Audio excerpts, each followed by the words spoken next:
The Queen will head to Edinburgh on October 2 to take part in a special opening ceremony of the devolved Scottish Parliament. The monarch won't be alone during this key engagement, as her son and heir Prince Charles and Camilla, known as Duke and Duchess of Rothesay in Scotland, will also be in attendance.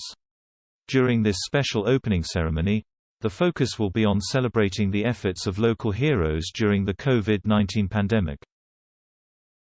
However, it may also represent an act of royal charm offensive in Scotland amid calls for a second referendum on the nation's independence from the rest of the UK.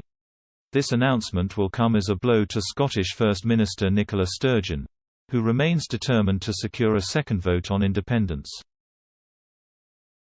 Alistair Jack, the Scotland Secretary, said the British government could approve a second referendum on the issue of the nation's independence if support for staging one remained above 60% for a sustained period of time. This comes after Prime Minister Boris Johnson had continued to refuse for months calls to concede a second referendum.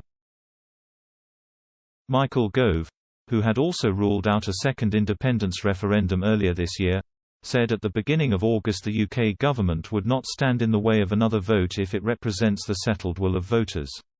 He told the Sunday Mail, "The principle that the people of Scotland, in the right circumstances, can ask that question again is there. I just don't think that it is right, and the public don't think it is right, to ask that question at the moment. If it is the case that there is clearly a settled will in favour of a referendum, then one will occur." These comments come as the SNP is facing a decline in support for the Scottish independence he campaigns for.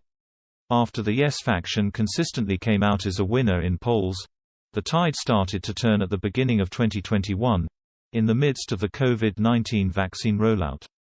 The royals have paid several visits to Scotland over the past few months.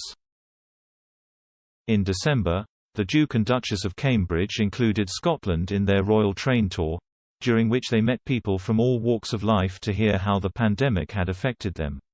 While in Scotland, the couple met frontline workers and thanked them for their contribution during the ongoing pandemic. On the same day, it was announced they had been named joint patrons of NHS charities together. Prince William returned to Scotland alone in May to carry out his duty as Lord High Commissioner to the General Assembly of the Church of Scotland. Stressing how incredibly important Scotland has always been to him, the Duke recalled he met his wife at St Andrews University. He also spoke of the nation as a beloved retreat for his grandparents and his father, as well as the place where he learned about the death of Princess Diana. William was later joined by Kate, and together they visited several organisations and returned to their alma mater. The Queen also travelled north of the border between the end of June and the beginning of July to carry out her traditional Royal Week, a few days packed with events during which she travelled across Stirling, Edinburgh and Glasgow to meet business owners, royal fans and charity leaders. While in Scotland, the Queen also held an audience with Ms Sturgeon.